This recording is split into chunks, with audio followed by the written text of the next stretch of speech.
पंडित धीरेन्द्र शास्त्री जी कैसा हिंदू राष्ट्र तैयार करना चाहते हैं और कैसी कट्टरपंथी विचारधारा की फौज तैयार करना चाहते हैं। मेरी खुद समझ में नहीं आ रहा है कि वो देश को किधर ले जा रहे हैं, समाज को किस रुख पे डालना चाहते हैं। लव जिहाद की वो बात करते हैं, लव जिहाद का मुसलमानों में कोई वजूद नहीं है, ये खुद इनकी पैदावार है। लव जिहाद शब्द का कोई वजूद नहीं है इस्लामी डिक्शनरी में। ये खुद इन्होंने मुस्लिम नौजवानों के खिलाफ एक साजिश के तौर पर इसको ईजाद किया और अब ये एक हथियार के तौर पर इस्तेमाल कर रहे हैं। इस्लामी डिक्शनरी में, इस्लामियात में लव जिहाद का न कोई मतलब है न कहीं ये शब्द है, और ये बेजोड़ शब्द है। एक अरबी और एक इंग्लिश, इसका क्या जोड़ है? कोई जोड़ नहीं। और वो लड़कियों की बात कर रहे हैं। देखिए, मजहब पर हर शख्स को अमल करना चाहिए।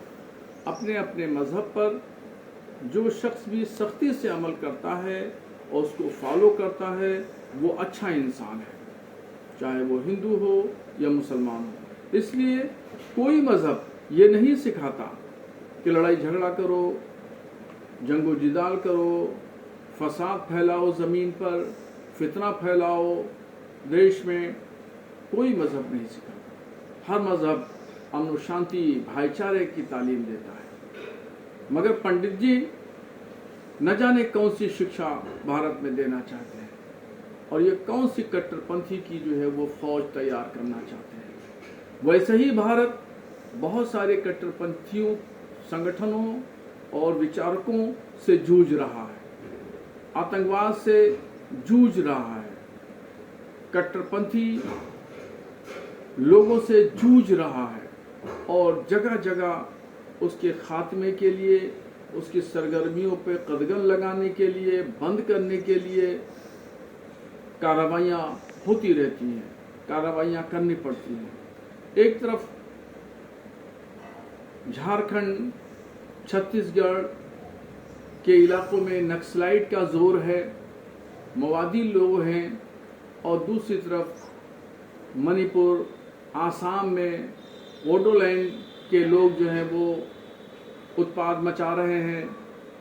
कहीं मुस्लिम संगठन भी कट्टरपंथी विचारधारा को बढ़ावा दे रहे हैं।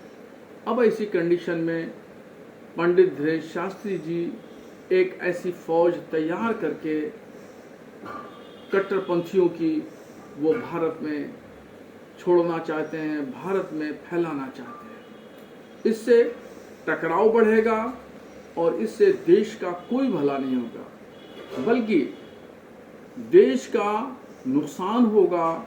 उनको तो चाहिए कि वो शिक्षा की बात करें, वो अपने धर्म की बात करें, क्योंकि वो धार्मिक व्यक्ति हैं और शिक्षा हर लड़के लड़की के लिए जरूरी है। जो शिक्षित व्यक्ति होगा वही तरक्की कर सकता है।